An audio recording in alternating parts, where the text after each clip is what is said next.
लोगों को लगता है कि प्रयागराज कुंभ या संगम तक ही सीमित है, लेकिन कहानियां और भी है जिसे आप जान के भी अनजान हैं। खुसरू बाग एक ऐसा मकबरा जहां ताज नहीं तख्त की सियासत दफन है। आनंद भवन एक ऐसा घर जिसने एक नहीं, दो नहीं, तीन, जी हाँ 3 प्रधानमंत्री दिए देश को। आस्था और इतिहास के साथ स्वाद से भी गहरा रिश्ता रहा है प्रयागराज का। तो फिर चाहे बच्चा भैया की कचौड़ी हो या नेत्राम मूलचंद,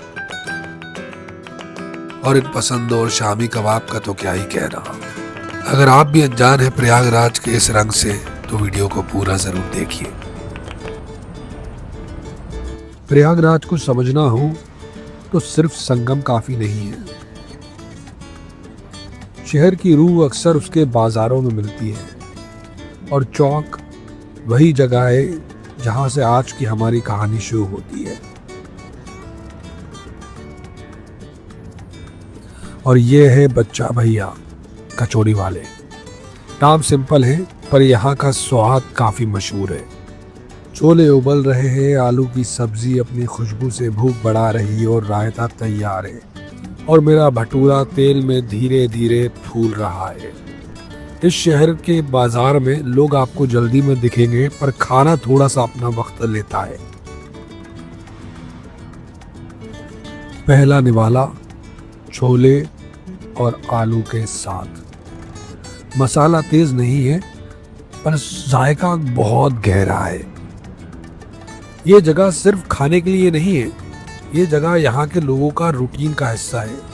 रोज आने वाले लोग बिना मेन्यू देखे ऑर्डर करते हैं। और भाई फिर आई हमारी अगली स्टार कचौड़ी।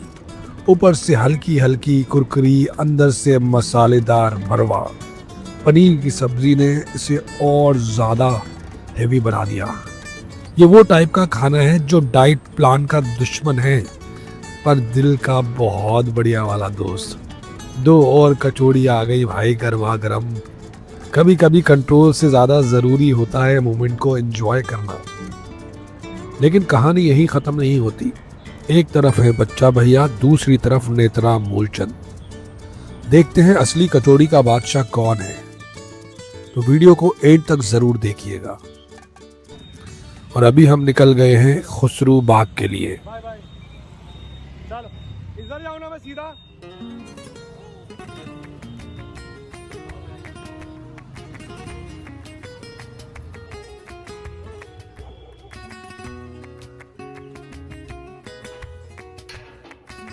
हम आ गए हैं खुसरू बाग।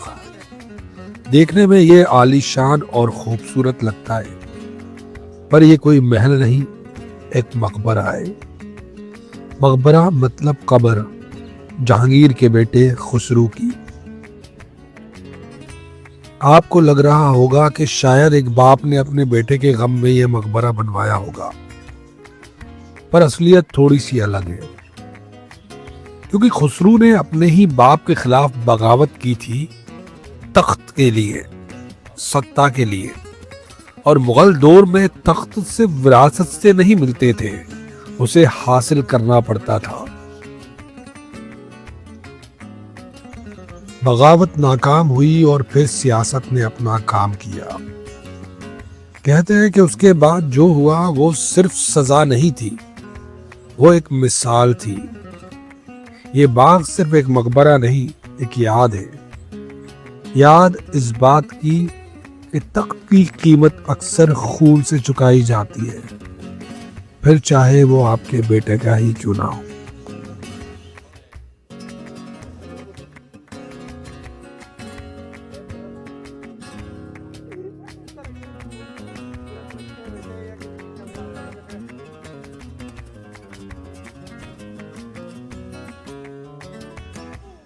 खुसरू बाग से निकलने के बाद शाम को खाने के लिए मैं निकल गया था घंटा घर की इस गली में, जहाँ पर हर दुकान पे कहीं पराठे सिक रहे थे, कहीं कबाब तल रहे थे, कहीं से बिरयानी की खुशबू आ रही थी, तो कहीं से पायों की।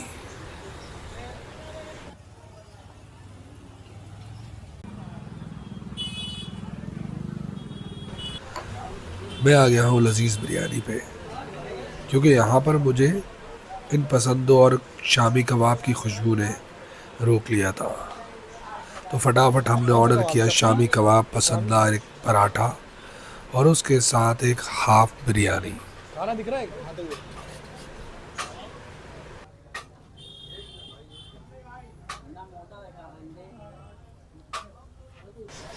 भाई पसंदीदा टेस्ट तो एक नंबर है। चलो अब कबाब की बारी है, कबाब ट्राई करके देखते हैं।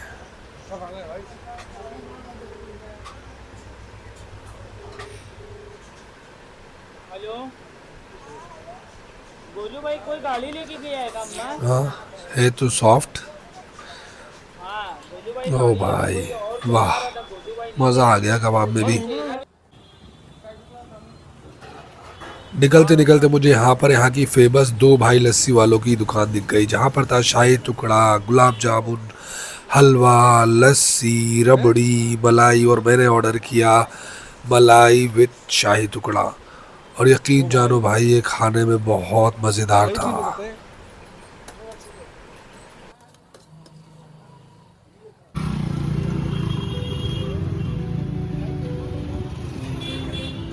हम जा रहे हैं प्रयागराज के एक ऐसे घर की तरफ जहाँ से देश को 3 प्रधानमंत्री मिले। एंट्री के लिए टिकट हाथ में, पर ये एंट्री सिर्फ एक बिल्डिंग में नहीं है, इंडियन हिस्ट्री के एक टर्निंग पॉइंट में है।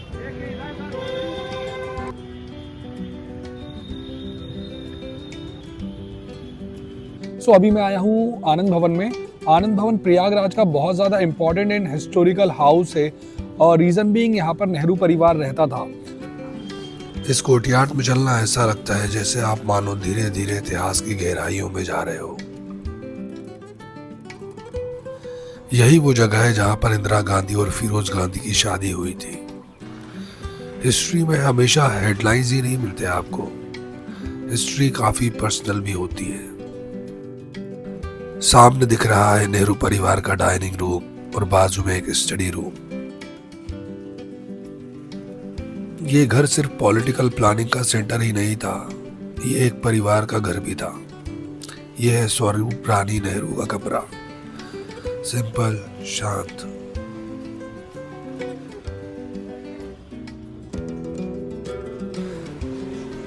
थोड़ा सा आगे बढ़ते हैं तो दिखता है मोतीलाल नेहरू जी का बेडरूम और स्टडी रूम।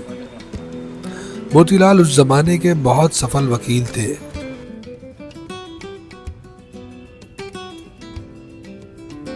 और यही वो स्टडी रूम रहा होगा जहां पर उन्होंने कानून की बारीकियों और पेचीदगियों पे अध्ययन करके बड़े बड़े केसेस में अंग्रेजों को धूल चटाई होगी।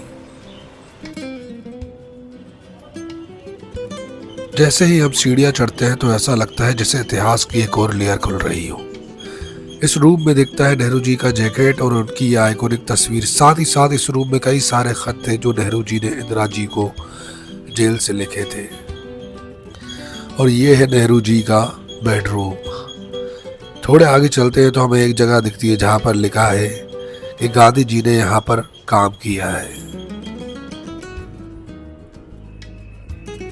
और ठीक उसी के सामने एक मीटिंग रूम बना है जहाँ पर आज़ादी के लिए कई सारी मीटिंगें यहाँ पर हुई होगी और हमारे कई बड़े बड़े नेता यहाँ पर बैठे होंगे। और ये है गांधी जी की रहने की जगह। जब कभी भी गांधी जी यहाँ पर आते थे तो इसी जगह पर रुकते थे।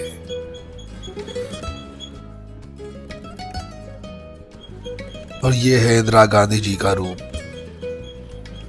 इस घर को देख के बिल्कुल ऐसा लगता है कि मानो बिल्कुल वैसा हो जैसा किसी जमाने में रहा होगा। आज भी ऐसा लगता है यहाँ पर कि इतिहास जिंदा हो।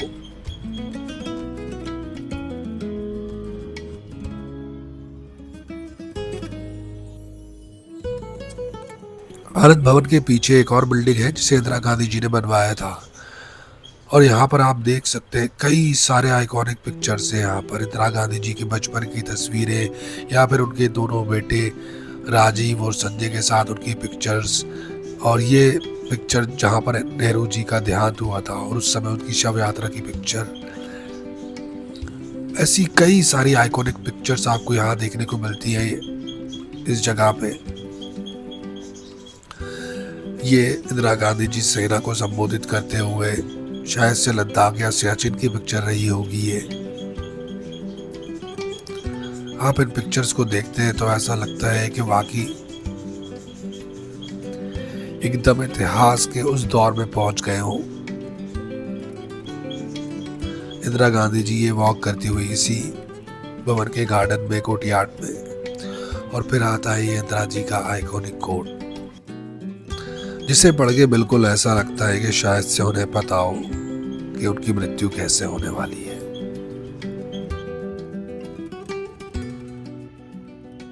Guys, but it's like a very different experience यार, watching the history very closely, जहाँ पर मतलब हमारे देश के बहुत ज़्यादा इम्पोर्टेंट डिसीजन लिए गए हैं जिस जगह से, जहाँ पर यानी बहुत हिस्टोरिकल पर्सनालिटीज़ रही हैं, उस जगह पर आना, देखना चीज़ों को करीब से, it's a very good and very different kind of experience.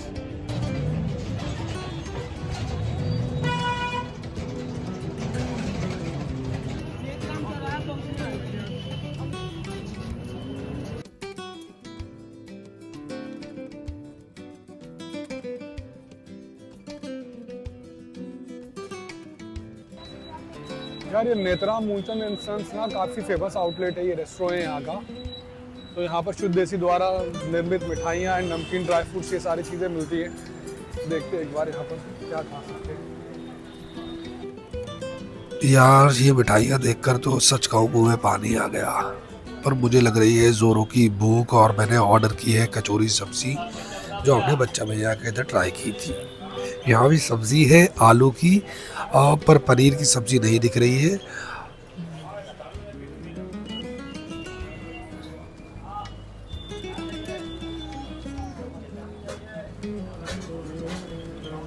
और टेस्ट वाइज सच कहूँ तो बच्चा भैया is winner to me, because इसमें थोड़ा सा हींग का स्वाद है और मुझे हींग उतना पसंद नहीं है। एंड बच्चा भैया का रायता वॉज टू यम्मी। सो प्रयागराज का कचौरी किंग इज बच्चा भैया। मेरे लिए प्रयागराज सिर्फ एक शहर नहीं है, यह आस्था, स्वाद और इतिहास तीनों का संगम है। तो चलिए मिलते हैं नेक्स्ट व्लॉग में।